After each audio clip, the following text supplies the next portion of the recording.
sabunnya udah BPOM belum?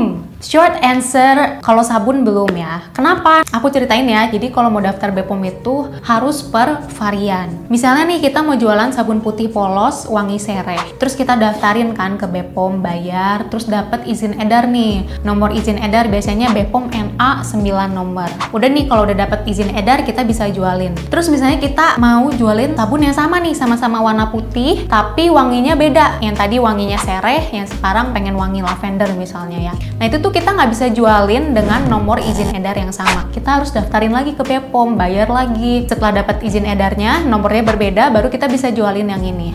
Atau misalnya sama-sama wangi sereh nih, sama-sama wangi sereh tapi warnanya beda. Itu tuh harus didaftarin lagi. Jadi kalau beda ingredients itu dianggap beda varian dan kita harus daftarin per variannya. Beda ingredients itu termasuk ingredients pewangi, tadi pewanginya beda, terus kayak yang ini pewarnanya beda. Ya kalau komposisinya beda itu kita harus daftarin lagi aja.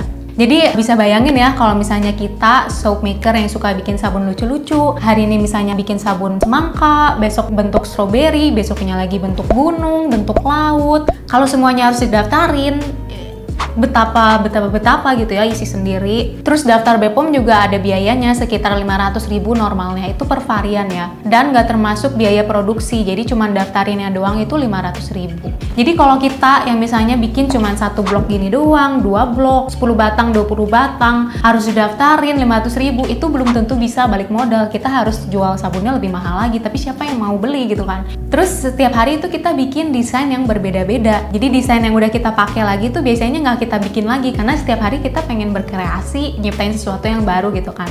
Jadi agak gimana rasanya ya kalau kita daftarin varian yang nggak akan kita produksi lagi, terus produksinya cuma sedikit gitu. Jadi itu alasannya.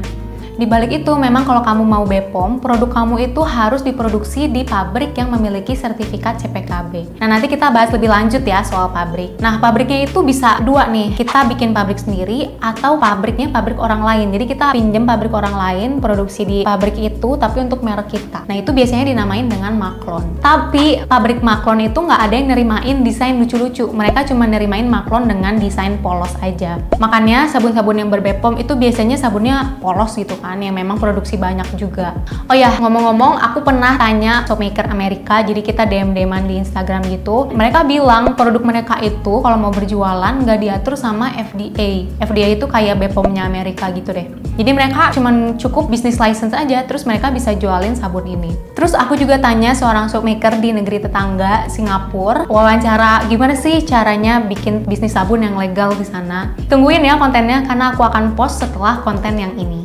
Jadi aku pikir bisa nggak ya soap maker itu kayak orang yang jualan kue yang lucu-lucu itu. Mereka kan tiap hari juga bikin yang beda-beda ya, kue ulang tahun gitu. Mereka kayaknya nggak harus daftarin satu-satu deh. Nggak tahu, kalau kamu ada tukang kue, tolong komen dong di bawah. Mungkin cuma butuh business license aja atau izin tempat produksinya gitu. Karena bukannya aku nggak mau daftar BPOM, ada kok produk lain ya, shampoo bar. Karena bentuknya polos itu kita maklonin, kita daftarin BPOM bisa gitu. Bukannya nggak mau, tapi seandainya ini dipermudah, aku yakin Indonesia itu punya potensi yang sangat besar karena di Instagram dan TikTok Asiera itu malah audiensnya itu lebih banyak dari luar negeri daripada orang Indonesianya.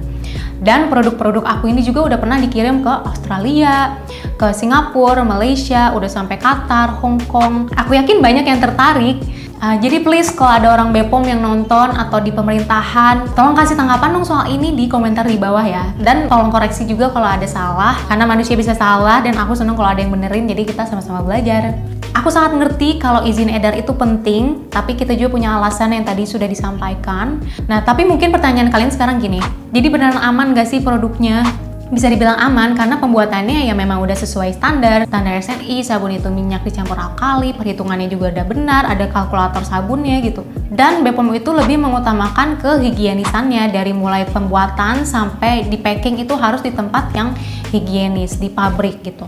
Misalnya nih, aku kan ada shampoo bar yang dimaklonin ya. Nah ini dia shampoo bar aku yang udah aku daftarin BPOM dengan cara maklon. Shampoo bar ini tuh resepnya dari aku guys. Jadi sebelumnya memang aku bikin sendiri, tapi aku pengen daftarin legal deh, aku daftarin ke BPOM gitu ya. Jadi aku kasih tahu pabriknya, pakai ABC-nya berapa persen. Cara bikinnya juga aku kasih tahu, aku samain dengan yang cara aku biasa pakai gitu. Lelehin A dulu, terus campurin dengan B, segala macam gitu ya. Jadi ingredientsnya aku tahu, resepnya aku tahu, aku bisa bikin bikin yang sama dong di rumah dengan resep dan ingredients yang sama. Dan hasilnya juga harusnya sama dong yang aku bikin di rumah dengan hasil yang pabrik bikin gitu. Sama-sama aman kan? Tapi ya memang gitu aturan BPOM Indonesia, setiap kosmetik yang diedarkan itu harus diproduksi di pabrik yang memiliki CPKB. Karena untuk alasan kehigienisannya. Kalau bentukannya padat sih masih mending, tapi kalau cair itu harus lebih higienis lagi.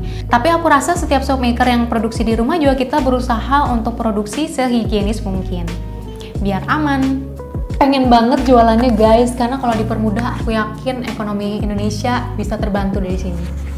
Ya nggak sih? Atau kita terlalu kecil? Maksudnya aku pikir kalau jualan kue itu kan misalnya di Bandung nih, cuman bisa jualan kue kan ya di Bandung-Bandung aja gitu kan, di kota sekitar aja palingnya. Tapi kalau sabun itu kita bisa kirim di luar negeri karena produknya itu memang bisa dikirim ke luar negeri. Jadi ayolah pemerintah. Bisa lah. Oh ya, bisa izin PKRT. Kalau PKRT bisa di rumah, BPOM juga bisa di rumah sih, tapi pintu masuk dan keluarnya itu harus beda dengan rumah tinggal. Nah, tapi kalau PKRT, sabunnya itu cuma bisa sabun cuci tangan, sedangkan sabun yang aku produksi itu untuk badan. Kalau untuk badan itu harus izin BPOM bukan PKRT, dan BPOM produksinya harus di pabrik CPKB. Oke guys, sekian curhatnya. Kalau kamu mau curhat juga soal BPOM, curhatlah di bawah ya, kita ngobrol ya. Oke, sekian curhatnya. Kita masuk ke pembahasan gimana caranya daftarin kosmetik ke BPOM. Caranya kamu datang aja ke Balai POM, kau bikin jadwal konsultasi, lalu kau ya udah tanya saja, tidak perlu kau nonton ini.